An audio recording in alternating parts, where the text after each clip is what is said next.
নেতাজি সুভাষচন্দ্র বসুর জন্মদিন 128তম।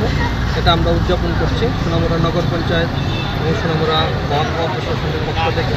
আমাদের মধ্যে উপস্থিত আছেন নগর পঞ্চায়েতের মাননীয় চেয়ারপারসন শ্রীমতী সারদা চক্রবর্তী মহোদয়া, উপস্থিত আছেন ভাইস চেয়ারপারসন জনাব শাহজাহান মিয়া মহাজন, উপস্থিত আছেন আমাদের মহকুমা শাসক মাননীয় শ্রী মহেন্দ্র কাম্বে চাকমা স্যার। এছাড়া উপস্থিত আছেন নগর পঞ্চায়েতের সমস্ত কাউন্সিলরগণ, এছাড়া অন্যান্য সচিববৃন্দ, এই এলাকার নাগরিকবৃন্দ, সবাইকে আজকে অনুষ্ঠানের জন্য আমরা শুভেচ্ছা জানাচ্ছি। স্কুল থেকে এসেছেন আমাদের শিক্ষক শিক্ষিকাগণ, ছাত্রছাত্রীবৃন্দ, ব্যবসায়ীবৃন্দ, এনজিও, ওনারাও আমাদের এখানে অংশগ্রহণ করছেন। তারপর আমাদের এখানে যারা ইনস্টিটিউশন থেকে, প্রাইভেট ইনস্টিটিউশন থেকে আছে, ওনারাও আজকে এই অনুষ্ঠানে অংশগ্রহণ করেছে।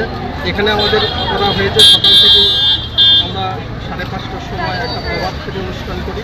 সেটা সোনামুড়া নগর পঞ্চায়েতের সমস্ত রাস্তাগুলোতে এটা পরিচালনা করি।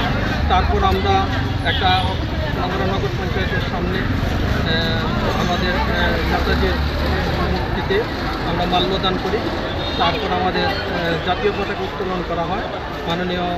মাননীয় চেয়ারপারসন সোনামুড়া নগর পঞ্চায়েতের উনি পতাকা উত্তোলন করেন। তারপর আমাদের মূল অনুষ্ঠানটি হচ্ছে আজকে এইখানে এই মঞ্চে, যেখানে আমরা আমাদের এখানে প্রায় 10টি টেবলু বিভিন্ন ধরনের সামাজিক যে আমাদের সিচুয়েশনগুলো আছে সেগুলোর উপর প্রতিফলন করছে। এছাড়া নেতাজির আদর্শগুলোকে আমাদেরকে এই এলাকাতে কীভাবে আমরা পালন করছি এবং সবাইকে মধ্যে ছড়িয়ে দেওয়ার জন্য, অনুপ্রাণিত করার জন্য যেসব টেবলুগুলো বেরিয়েছে সেগুলোকে আমরা প্রদর্শন করছি। এই প্রদর্শনীগুলি এখনও আমাদের সমস্ত রোডগুলোতে পরিক্রমা করছে। তো এটা অনুষ্ঠানটা আরও কিছুক্ষণ চলবে। আপনার যে টেবলুর মাধ্যমে তারা বাল্য বিবাহ রোধের বিশেষ একটা গুরুত্ব আমরা এখানে দেখতে পাচ্ছি।